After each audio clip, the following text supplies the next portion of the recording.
नमस्कार। बहुत लोगों की इच्छा होती है कि वह भी भंडारा करें।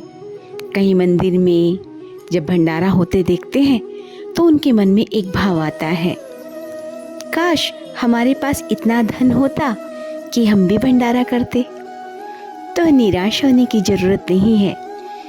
भगवान कभी नहीं कहते कि आप उधार लेकर भंडारा करें, और वैसे ही भगवान ने अगर आपको बहुत सा धन दिया है तो तब वह यह भी नहीं कहते कि आप कंजूसी करो।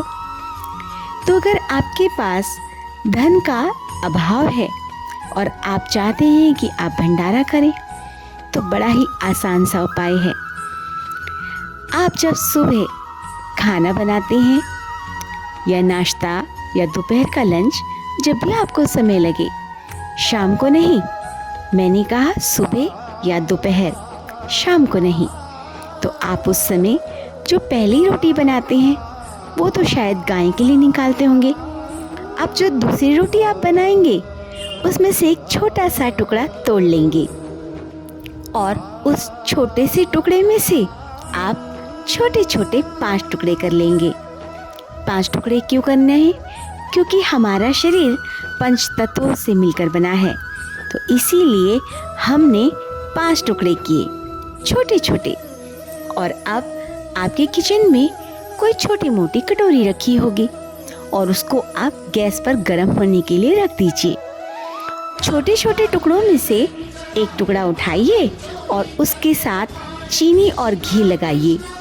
आपकी कटोरी गर्म हो चुकी होगी और आप अपनी उंगली के जो बीच की 2 उंगलियां हैं, यानी पहली और लास्ट की उंगली ना छूकर बीच की 2 उंगलियों से आप उस टुकड़े को उठाएंगे अंगूठे की सहायता से, और ओम भूर्भुवः स्वः तत्सवितुर्वरेण्यं भर्गो देवस्य धीमहि धियो यो नः प्रचोदयात् स्वाहा। उस टुकड़े को आप उस कटोरी में डाल देंगे और ऐसे ही आप 5 बार गायत्री मंत्र बोलकर स्वाहा शब्द पर उन टुकड़ों को उस कटोरी में डाल देंगे।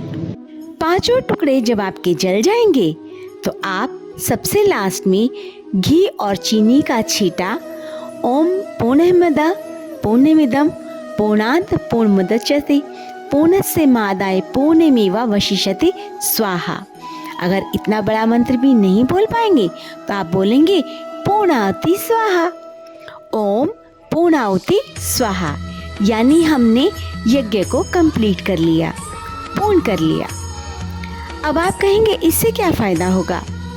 यह धुआं जहाँ जहाँ हवा में जाएगा वहाँ वहाँ वे सभी लोग आपके भोजन को कर चुके होंगे। और आपके घर से कितना लगा, कितना घी चीनी लगा? इसके 2 फायदे हैं। एक तो आपके घर से सब पूरे ब्रह्मांड ने भोजन किया जहाँ जहाँ हवा जाएगी। दूसरा, आपने यज्ञ कर लिया। और तीसरा, अब वो जो टुकड़ा आपके पास बचा है, यानी जिस रोटी में से आपने टुकड़ा तोड़ा था, वह रोटी का टुकड़ा सभी की थाली में एक एक रख दीजिए। तो इस तरह आप बिना लकड़ी के, बिना घी के, बिना सामग्री के आपने यज्ञ कर लिया, यानी आप प्रतिदिन इस यज्ञ को कर सकते हैं।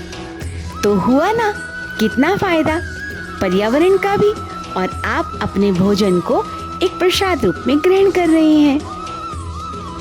तो यह तो सभी को पता है कि अगर आपके यहाँ पर किसी ने भोजन किया है तो नेचुरल सी बात है उसको वह कर्ज आपका उतारना पड़ेगा। तभी तो कहा है कि आप भंडारे में भोजन करके आ जाते हैं, लेकिन आपको उसका एवज भी देना पड़ता है। तो जब भंडारे में भोजन करें तो ये भी ध्यान रखिएगा कि आपको उससे ज़्यादा भोजन दान भी करना होगा।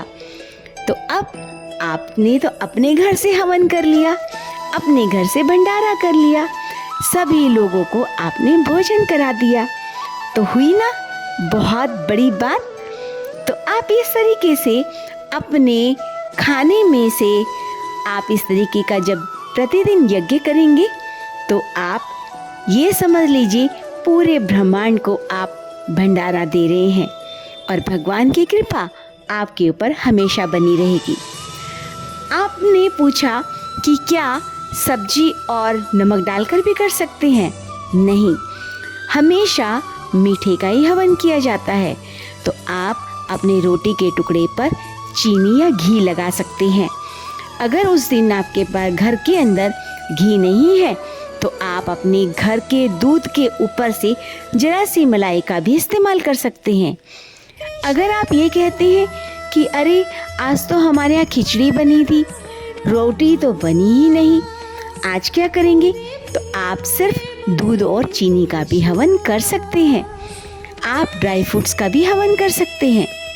तो देखिए ना, आपको मैंने सब उपाय बता दिए हैं। जो जो आप अपने ब्रह्मांड में लोगों को खिलाना चाहते हैं, आप उन सभी चीज़ों का, ड्राई फ्रूट्स का और जो आपकी औषधियाँ हैं, तिल है, गूगल है, उन सब